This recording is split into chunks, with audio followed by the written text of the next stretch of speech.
Fala, meus amigos, tudo bem? Hoje eu vou gravar aqui mais uma aula para vocês. Nessa aula eu trouxe um exemplo de divisão 2 para 1, ou seja, 2 dias de treino e 1 dia de recuperação.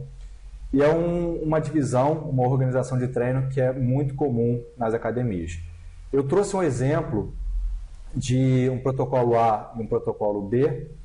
No protocolo A, a gente realizaria, por exemplo, os exercícios para os membros superiores, e no protocolo B, os exercícios para os membros inferiores, ou seja, a gente realizaria 2 vezes de estímulo para o superior e 2 vezes de estímulo para o inferior.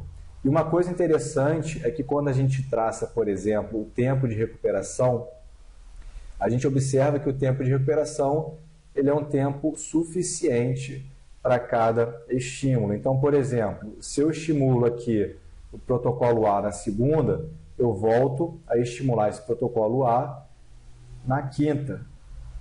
Então, aqui eu vou ter, por exemplo, 72 horas de recuperação.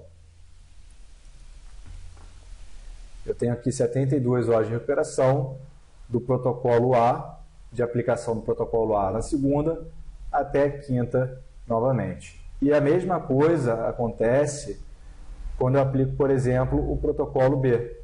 Eu vou aplicar o protocolo B na terça-feira e vou reaplicar esse estímulo na sexta-feira.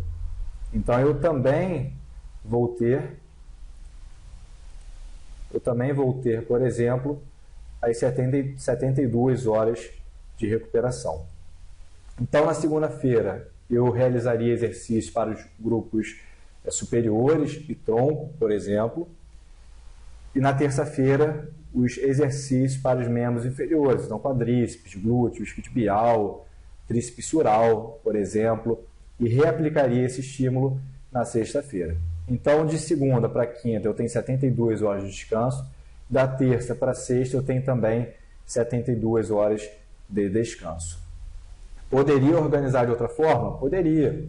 Poderia botar membros superiores com membros inferiores na segunda e membros superiores com membros inferiores na terça, só que mudando os padrões de movimento e mudando os músculos recrutados. Também daria uma boa organização, daria para fazer, só tomar cuidado para não reaplicar o estímulo em determinado grupo muscular. Tá? Essa forma aqui é bem interessante porque a gente reaplica o estímulo com músculo bem recuperado, porque na segunda você faz somente os membros superiores e na terça somente os membros inferiores. Então, na terça você está recuperando os membros superiores, tá? E a gente vai ter um tempo aí de recuperação de 72 horas, tá bom? Então, nessa aula a gente deu um exemplo aí de divisão protocolo AB. No protocolo A, a gente realiza os exercícios para os membros superiores. Protocolo B, exercícios para membros inferiores. Reaplica esse protocolo depois de 72 horas, que é um tempo suficiente de recuperação.